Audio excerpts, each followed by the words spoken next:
Bismillahirrahmanirrahim. Assalamualaikum warahmatullahi wabarakatuh. Subhanallah walhamdulillah. Wassalatu wassalamu ala rasulillah. Amma ba'd. Qala Allah ta'ala fil Qur'anul Karim. A'udzu billahi minasy syaithanir rajim. Bismillahirrahmanirrahim. وسارعوا إلى مغفرة من ربكم وجنة عرضها السماوات والأرض أعدت للمتقين الذين ينفقون في السراء والضراء والكاظمين الغيظ والعافين عن الناس والله يحب المحسنين. Para pemirsa yang dirahmati oleh Allah Subhanahu wa Ta'ala, momentum puasa di bulan Ramadan menginginkan kita supaya bagaimana kita bisa memberikan ibadah-ibadah terbaik kita kepada Allah. Sebagaimana firman Allah di dalam surah Ali Imran ayat 134, 133 dan 134 yang sudah saya bacakan tadi. Bahwa momentum bulan Ramadan ini, marilah kita bersama-sama bersegera untuk meminta ampunan, untuk selalu beristighfar kepada Allah. Marilah kita berlomba-lomba untuk mencapai syurga Allah, di mana Allah menjamin bahwa luasnya syurga itu adalah seluas langit dan bumi. Tentu saja orang yang selalu beristighfar, orang yang selalu berlomba-lomba untuk melakukan kebaikan, untuk mencapai syurga Allah, dijanjikan tentunya adalah bagi orang-orang yang bertakwa.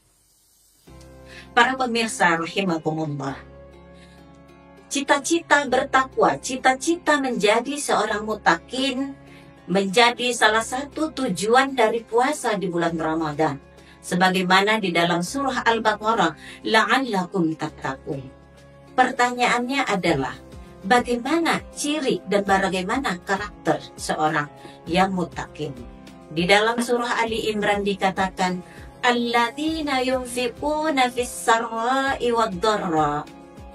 Orang yang sekarang melakukan, yang selalu berinfak, karena di situ yanfiku itu adalah fi'il mudhari', ya, melakukan berinfak dalam waktu sekarang, berinfak waktu yang akan datang, dan selalu melakukan infak dalam kondisi apapun, baik dia dalam kondisi sempit maupun dalam kondisi berlapangan. Infak yang dimaksud di sini tentu tergantung kepada kemampuan kita, sebagaimana kita mampu memberikan infak. Kalau kita mendapatkan rizki yang kecil, kita memberikan rizki sesuai dengan apa yang kita mampu. Kalau kita rizkinya meningkat, maka kita akan memberikan infak yang lebih besar. Tentu yang menjadi karakter utama, bagaimana kita berniat dan berkeinginan bahwa kita punya kepedulian sosial terhadap lingkungan dan sekitar kita, terhadap orang-orang yang ada di bawah kita. Yang kedua adalah ciri atau karakter seorang muttaqin adalah wal kaziminal ghaiz. Nah, ini lebih meningkat setingkat daripada berinfak. Wal kaziminal ghaiz, menahan amarah. Ini tidak mudah. Pemirsa yang budiman, bahwa kita hidup ini tidak datar-datar saja. Ada yang baik, ada yang buruk. Ada yang suka dengan kita, ada yang benci. Ketika ada yang membenci kita, diuji mental kita untuk bisa tetap sabar bagaimana kita menahan amarah kita. Yang ketiga, wal'afina minan nas. Ini lebih satu tingkat lebih lagi di atas wal kazimin. Bagaimana kita memaafkan atas kesalahan-kesalahan orang lain. Sebelum orang memaafkan, kita sudah memaafkan apa yang dilakukan orang terhadap kita, kejahatan apa yang diperbuat orang terhadap kita. Kenapa ini penting? Allah Subhanahu wa Ta'ala, ketika kita memaafkan kesalahan orang lain, maka Allah akan lepaskan sekat hati kita terhadap sakit hati orang lain, sehingga membuat diri kita tenang, sehingga membuat jiwa kita tentram, sehingga membuat semua aktivitas kita ikhlas kepada Allah Subhanahu wa Ta'ala. Yang keempat adalah yang paling tinggi derajatnya, yang paling tinggi levelnya adalah wallahu yuhibbul muhsinin. Kita masih bisa berbuat baik terhadap orang yang melakukan kejahatan kepada kita. Para pemirsa yang budiman, kalau kita katakan ketika orang berbuat baik kepada kita, kita akan lebih baik kepada orang lain, itu adalah sesuatu yang biasa.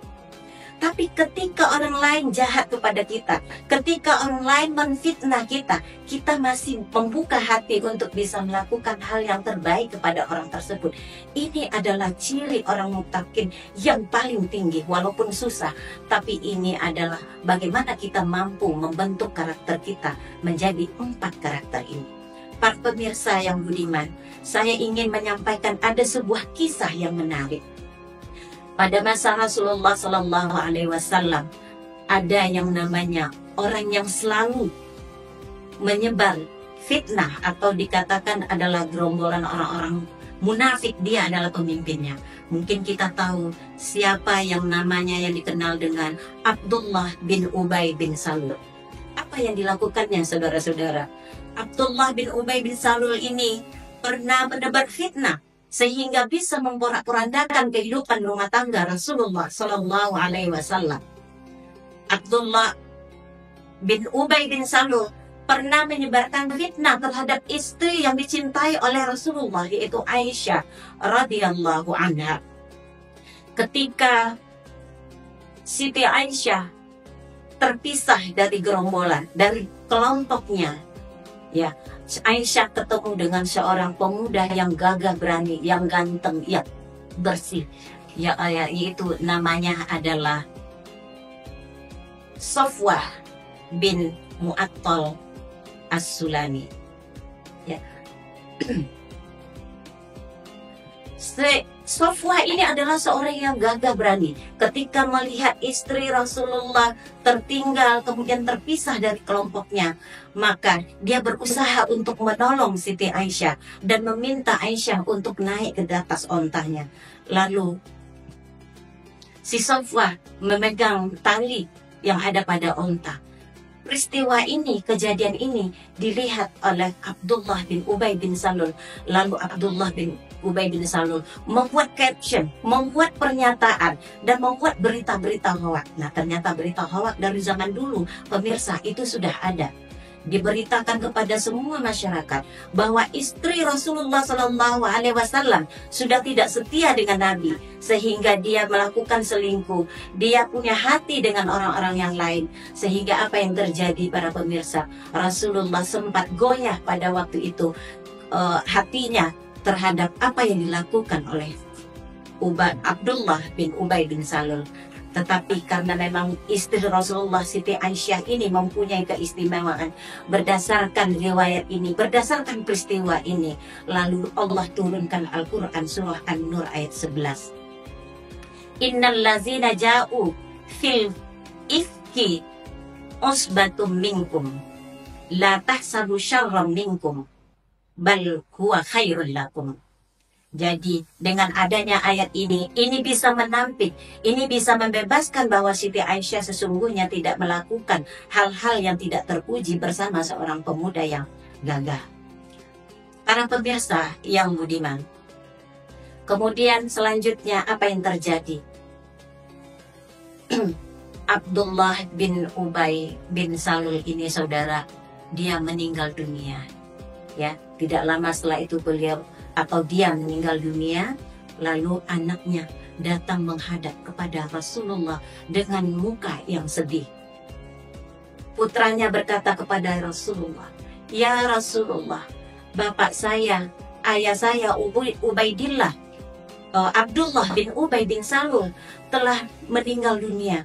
Saya tahu betul, ya Rasulullah, bahwa ayah saya sudah melakukan perilaku-perilaku yang tidak baik, sudah memberikan fitnah, sudah melakukan kejahatan-kejahatan kepadamu ya Rasulullah.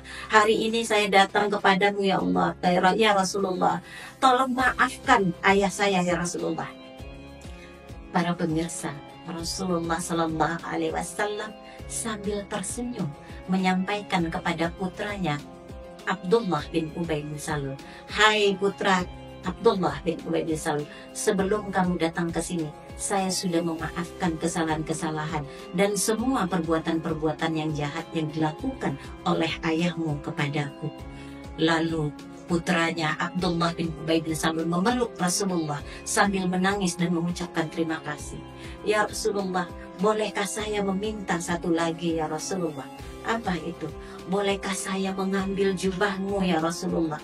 Untuk apa? Saya akan menjadikan jubahmu untuk sebagai kafan ayahku, supaya kalau beliau nanti, supaya ayahku kalau dia sudah dimakamkan, nanti dia malaikat akan segan untuk memberikan siksaan karena di situ ada jubahmu. Lalu Rasulullah pergi ke suatu ruangan untuk membuka jubahnya, mengganti jubahnya, dan memberikan jubah itu kepada putranya, yang sesungguhnya putranya itu orang tuanya adalah musuh Rasulullah, bahkan adalah musuh Islam yang sesungguhnya. Terakhir satu lagi pintaku kepadamu ya Rasulullah, tolong ya Rasulullah, mintakan doa ampunan untuk ayah saya ya Rasulullah kepada Allah, karena doamu pasti akan diijabah oleh Allah Subhanahu wa Ta'ala. Lalu Rasulullah Sallallahu Alaihi Wasallam dengan sikap muhsin, dengan sifat muhsinnya, tanpa berpikir panjang, Rasulullah langsung mengadahkan tangannya, bermunajat, berharap istighfar, minta ampun untuk Abdullah bin Ubay bin Salul. Lalu ketika Rasulullah berdoa, Jibril datang menghampiri Rasulullah dan memegang tangannya. Hai Muhammad, hai Rasulullah, kalau engkau memaafkan, ya, kemudian kalau engkau memberikan jubahmu sebagai kafan ayahnya, itu adalah suatu hal yang biasa. Tetapi kalau engkau berbuat baik, engkau meminta ampun kepada Allah atas musuh Islam, tidak hanya musuhmu, itu adalah suatu hal yang keterlaluan. Lalu Jibril berkata, istaghfiru aw la tastaghfir, in istaghfiru sab'ina marrah la yaghfirullah. Kalaupun kamu mengampuninya dan ataupun kamu meminta ampunan kepada Allah, itu sama saja, tidak akan ada artinya. Walaupun engkau meminta ampun kepada Allah, meminta ampun atas dosa yang diperbuatnya 70 kali, maka sekali-sekali Allah tidak akan mengampuni dosanya. Tapi Rasulullah tetap menjawab dan menyambut kedatangan Jibril dengan senyum, rasa senyum. Insya Allah, betapa mulianya hati Rasulullah. Ini adalah suatu peristiwa yang luar biasa, satu karakter dan sifat yang sangat indah yang dicontohkan oleh Rasulullah Sallallahu Alaihi Wasallam. Semoga ini menjadi iktibar dan menjadi tauladan yang harus kita tauladani sebagai umatnya. Para pemirsa yang dirahmati Allah Subhanahu wa Ta'ala, demikianlah tausiah saya kali ini. Mohon maaf dan terima kasih atas perhatiannya. Akhirul kalam. Wassalamualaikum warahmatullahi wabarakatuh.